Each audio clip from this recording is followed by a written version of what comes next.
बहनों और भाइयों, आज असम में नई सड़कें बन रही हैं, नए फ्लाईओवर बन रहे हैं, नए पुल बन रहे हैं। बरसों से अटके हुए भारत के सबसे लंबे ब्रिज भूपेन हजारिका सेतु का निर्माण किसने पूरा करवाया? भाजपा की ही सरकार ने काम किया। असम को मेघालय से जोड़ने के लिए इससे भी बड़े धुबरी फुलबारी ब्रिज का निर्माण कौन करवा रहा है? भाजपा की सरकार करवा रही है। देश का सबसे लंबा रिवर रोपवे असम को किसने दिया? भाजपा की सरकार ने दिया। किसने बरसों से अधूरे पड़े भारत के सबसे लंबे rail road bridge Bogibeel bridge का काम पूरा करवाया? भाजपा की सरकार ने किया।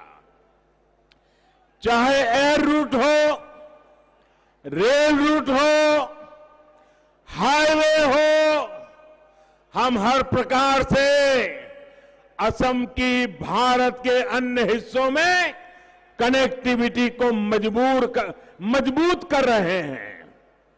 और इनसे भी बढ़कर हमने एक और कनेक्शन बनाया है जिसे तोड़ना असंभव है। एक कनेक्शन है असम के सामर्थ्यवान और प्रतिभाशाली लोगों से दिल का कनेक्शन। आप तो अनुभव करते हैं कि करीमगंज से सिलचर जाने के पहले कितना वक्त लगता था और अब कितना कम लगता है। असम की भाजपा सरकार ने, एनडीए सरकार ने सड़कों के निर्माण में जो बेहतरीन काम किया है उसकी प्रशंसा यहां आने वाले पर्यटक भी करते हैं। लुम्बिनी सिलचर रेल लाइन का चौड़ीकरण मिशन मोड पर किया गया। आज बड़ी ट्रेनें भी यहां पहुंच रही है।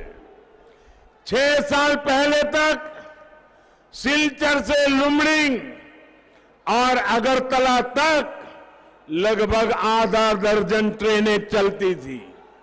आज ये संख्या करीब करीब 2 गुनी हो चुकी है।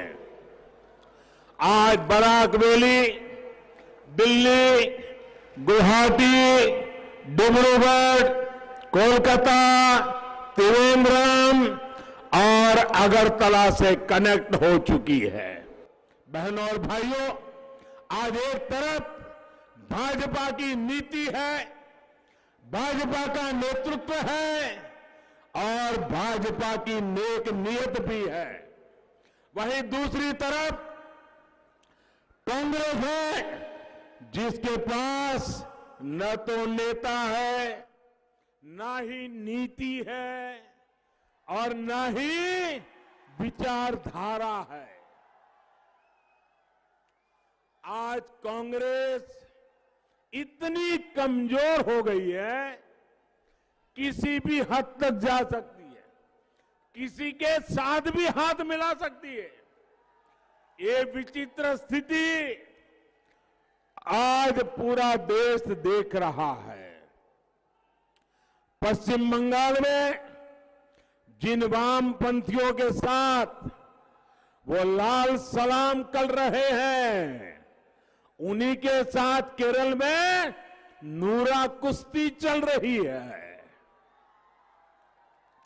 एक राज्य में जिसको गाली देते हैं, दूसरे राज्य में उसको गले लगाते हैं। कांग्रेस का ये कंफ्यूजन हर तरफ है। आप सोचिए, जिस पार्टी की सोच ही स्थिर नहीं हो, वो क्या असम में स्थिर सरकार दे पाएगी? क्या दे पाएंगे? क्या दे सकते हैं क्या? आसाम का भला कर सकते हैं क्या? आपका भविष्य बना सकते हैं क्या? यहां असम में देखिए, कांग्रेस किसके भरोसे मैदान में है भाई? जिन लोगों की राजनीति से यहां के कांग्रेस कार्यकर्ता दशकों से लड़ रहे हैं, जूझ रहे हैं, आज कांग्रेस का हाथ उसी ताला चाबी को लेकर घूम रहा है।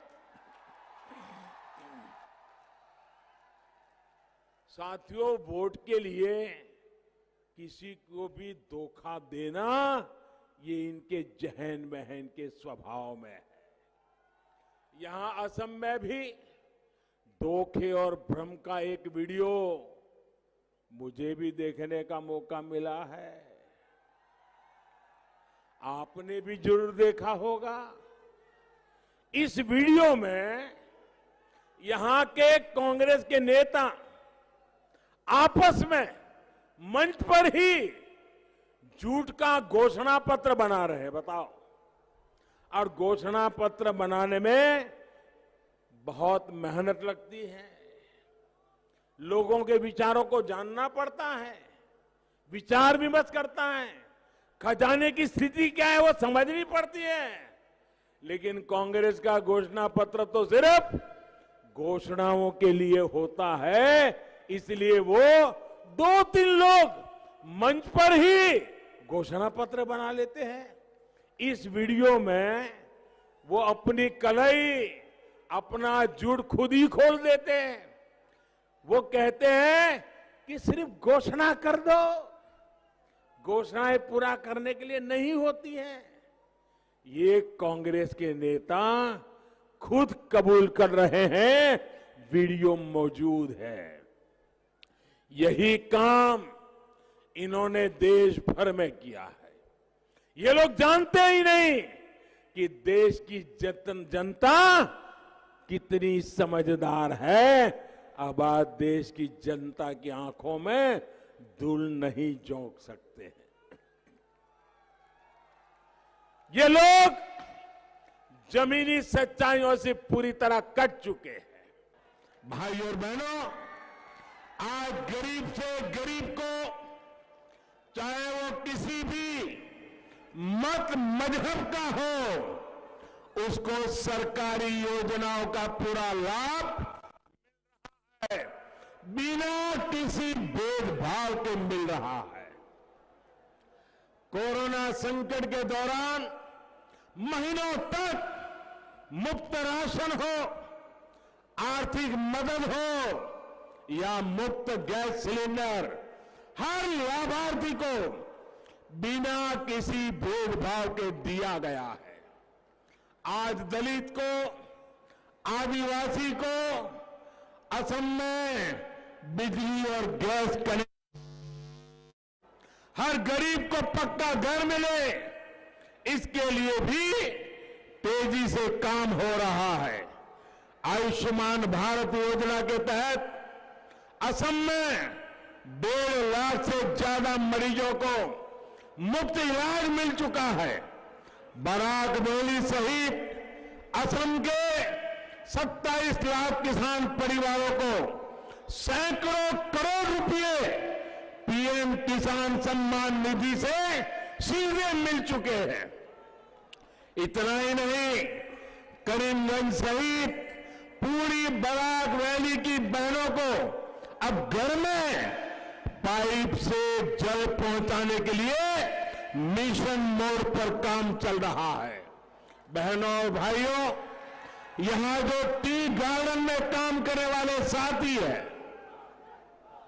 उनके विकास के लिए असम की सरकार विशेष प्रयास कर रही है। असम की भाजपा सरकार ने लाखों भूमिहीन साथियों को पट्टे दिए हैं। बच्चों की पढ़ाई के लिए अनेकों नए स्कूल खोले हैं और ये काम लगातार चल रहा है।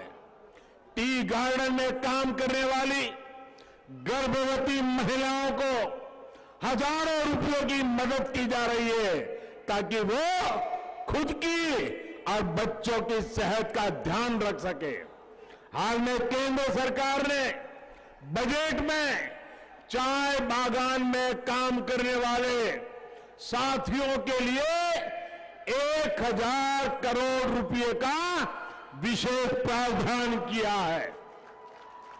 इससे चाय बागान में काम करने वाले हर परिवार के जीवन को बेहतर बनाने में बहुत मदद मिलेगी। जो अनुसूचित जाति उसके हमारे बंधु हैं, जो एससी वर्ग के युवा है, उनको 10वीं के बाद पढ़ाई में मदद के लिए केंद्र सरकार नई योजना लेकर आई है। इस योजना के तहत मैट्रिक के बाद की स्कॉलरशिप में काफी वृद्धि की गई है। इसका लाभ बराक वैली समेत पूरे असम के एससी वर्ग के बच्चों को होने वाला है। साथियों, बराक वैली में तो फिशरीज के लिए, मछली पालन के लिए अनेक संभावनाएं हैं। हमारी डबल इंजन की सरकार मछली से जुड़े व्यापार कारोबार को बहुत अधिक प्रोत्साहन दे रही है। इसलिए मछली पालन से जुड़े कारोबार के लिए केंद्र में अलग से फिशरीज मंत्रालय बनाया गया है। फिशरीज सेक्टर को बढ़ावा देने के लिए 20,000 करोड़ रुपए की मत्स्य संपदा योजना शुरू की गई है। मुझे खुशी है कि असम में भी मछली उत्पादन में बीते 5 साल में 25% से ज्यादा की बढ़ोतरी हुई है। यहां की भाजपा सरकार, एनडीए सरकार अब असम को मछली के क्षेत्र में पूरी तरह आत्मनिर्भर बनने के लक्ष्य पर काम कर रही है। इसका बहुत बड़ा लाभ बराक वैली के आप सभी साथियों को, हर वर्ग के परिवार को होगा।